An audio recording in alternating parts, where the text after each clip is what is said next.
if you're taking pre-calculus or calculus, they're not going to spend a lot of time on proofs. There's just so much they try to cram in a semester, but there's going to be a few that they're going to expect you to be able to follow. And I think it just makes you more deeply understand what you're doing, okay? So this one's going to be a little bit more complicated. So over to the right, it says below draw oblique triangle ABC with altitude Z and base CA. I'm going to sketch what I have on my paper. You guys can do your own, and you can. This is clearly oblique, right? Yes. This is my height. Okay, and we're going to label this. So we're going to create a little bit more labeling for this one. Okay, if this is A, this is little a. If this is B, this whole thing is little b, right? And this is little c.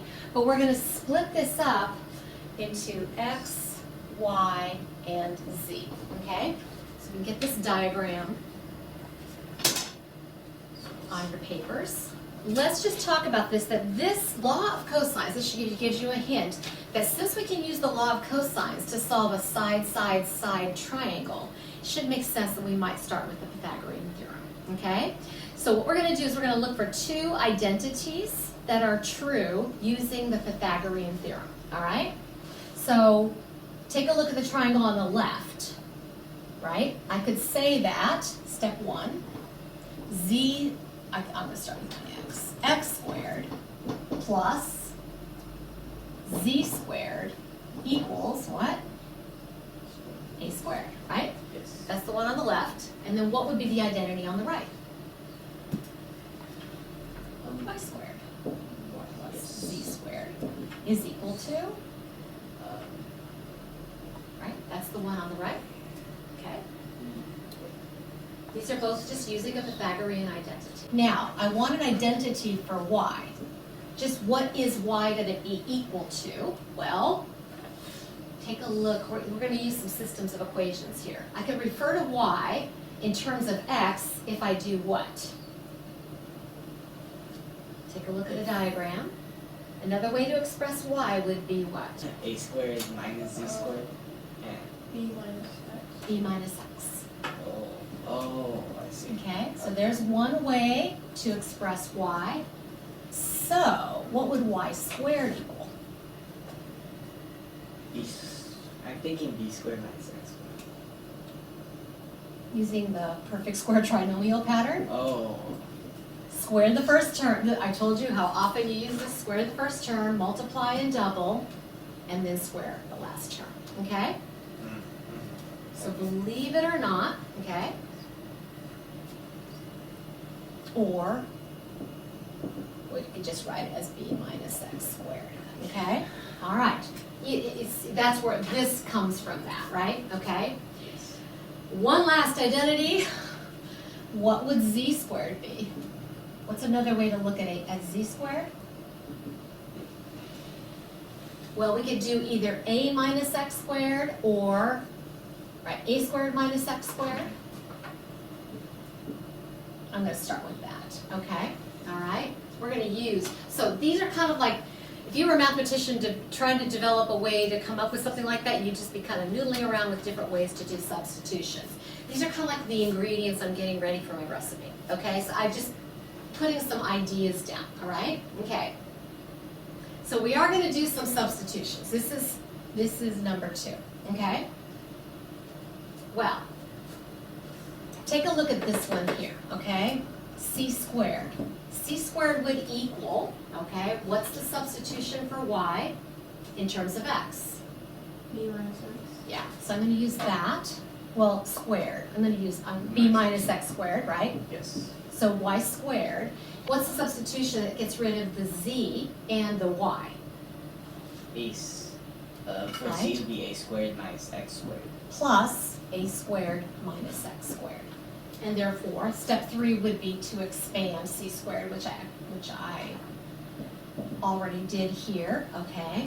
So I'm going to get my b squared minus my 2xb plus my x squared plus the a squared minus the x squared. So this is going to cancel that, and I'm going to get or by simplified form, c squared is equal to b squared minus 2bx, or 2x, I should probably put bx, x is before x is in the alphabet, plus a squared. What we want is a rule that does not have anything but a's.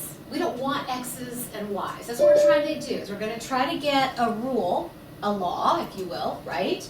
So now I got to find a way to get rid of the x. What I'm going to do is I'm going to look at it in terms of an angle, okay? All right? So notice that I have x and a, right? Yes. I have an a in here, so having an a in there is okay, right? And I have little c, so having a c in here is okay. I want to get rid of the x. So I'm going to use an identity that the cosine of c, what does it equal? Take a look at the diagram. What would the cosine of c equal? X over Cosine x over a. We don't want z's or y's or x's, right? It's x over a, so x has to equal what? A times the cosine of c, right? Okay. So now I can make that substitution. This is step 6. To make that substitution, c squared is equal to b squared minus 2 BA, or I could say AB cosine of C, right? Plus A squared. Alright. That's the law of cosines. I've eliminated all the x, y's, and z's. If I have a side little c, right, okay? And if I have any of the variables here, I'm only missing one, I could solve for the other.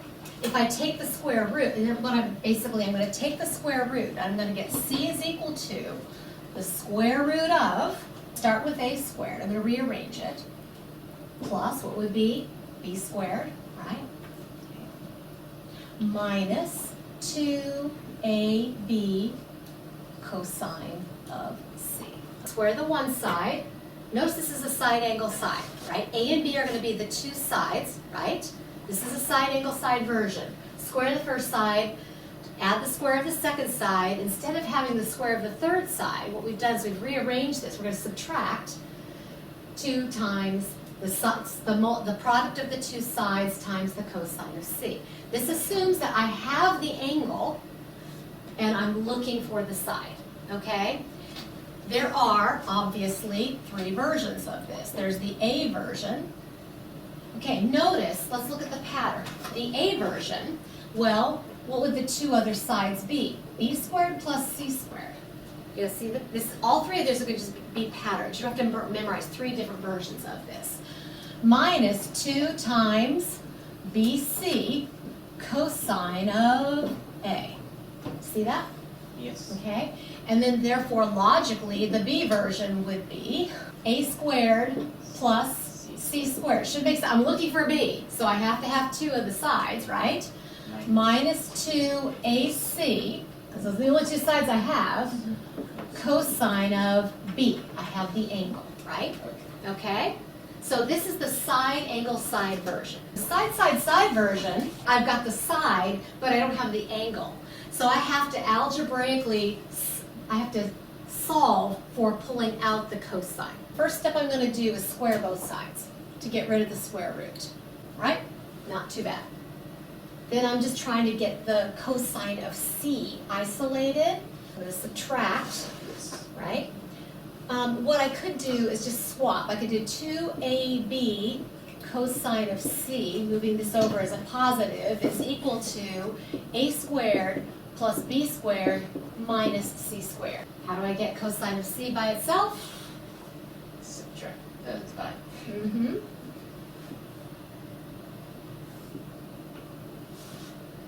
And there it is. That's the version. So you're going to want to make notes of these 2 different versions, right? That if this is the side version, if I have all 3 sides, then to get the angle, right? Yes. I'm gonna get the cosine of C is gonna equal this. And notice what that means is I'm gonna then, when I get that calculation, then I'm gonna get the inverse function to get the, right? But the cosine of C is equal to A squared plus B squared minus C squared over 2AB. Well, the cosine of A, right, these are capital letters actually, would equal, well, the sum of both the other sides, right? So I'd have a B squared plus a C squared minus A squared over 2BC, right? B and C are the two that I have. And then the cosine of B would equal, well, I'm going to be squaring both of the other sides, A squared plus C squared, subtracting the square of the opposite side, right? Dividing by 2AC. These actually are easier than to work with the law of sines. For one thing, there is no ambiguous case for this. It always works, okay?